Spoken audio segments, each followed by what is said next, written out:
tip is really about first impressions.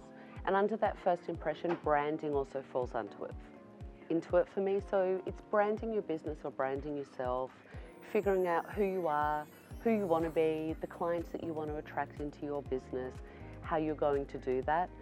Then that will follow through into how do you promote yourself, how do you get new clients in your business. Social media, once you know what your brand is, you know not just the social media outlets to stick to, but also what you want to put on your social media to attract that clientele into your business. The next one is reception, because that's the first real touch point, that's a real face-to-face. I will get the statistic wrong, I'm sure, but I can send it to you.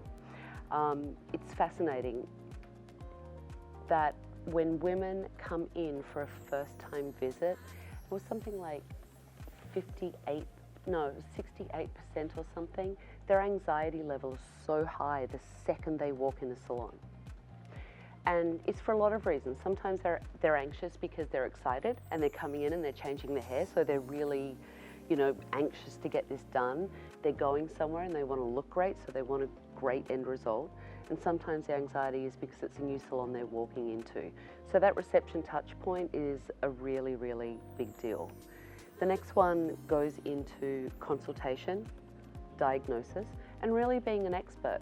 Studies show that what people want from their hairdresser is an expert. They want us to be the professional. They want us to be the expert, and that's why the consultation is so crucial. There was a survey done, 97% of hairdressers say they do a consultation every single time with a client. When clients were asked the same question, 7% of clients said they actually had a consultation once in their experience. So you can see from that margin that it varies so differently, the perception of what a consultation is and isn't. And it's such an important thing. We talk about it all the time, but it's never stressed enough. It sets everything up for success of how someone feels, the service that they're going to get, whether they will change their hair, even if it's not today, in the future, whether they feel really comfortable through what they're doing. The next one goes into the back bar. Again, studies show that's the most relaxing time in a salon. That's when the stress levels decrease and when clients are more open to anything else that you want to tell them. So instead of talking about what did you do last night while water's going in their head, that's the perfect time to set up your retail and to talk about what the back bar experience is, the products you're using, let them feel their hair, let them smell what you're using on them, so it really creates that connection. The next tip obviously goes into education, and I also recommend that hairdressers educate their clients. We all know that education is really important for us so that we're better technicians, better stylists, up on our trends, know what's going on. But it's also a really good time to educate your clients on how often they should come back into the salon, what they should be using in their hair, how they should be using the product, and make that connection. And also talk about the changes and the tweaks that you could make to their hair so that moving forward, again, you're opening that conversation and making more of a possibility for them to move forward with change. Then we go into retailing and talk about retailing, why it's so important.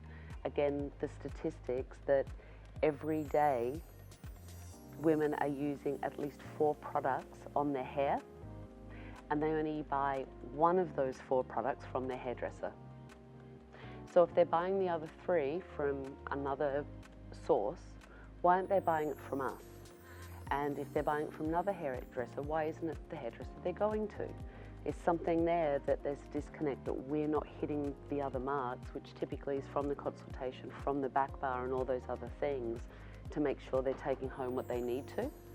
And the last one is make a lasting impression.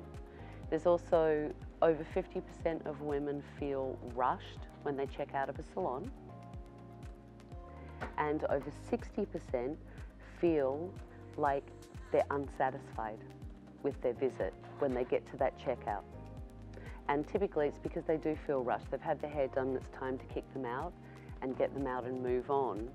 And they're not there to linger, and they're not taken care of, and they're not being asked to rebook and when they're going to come and visit again, and they're told that they look fabulous and all of those things.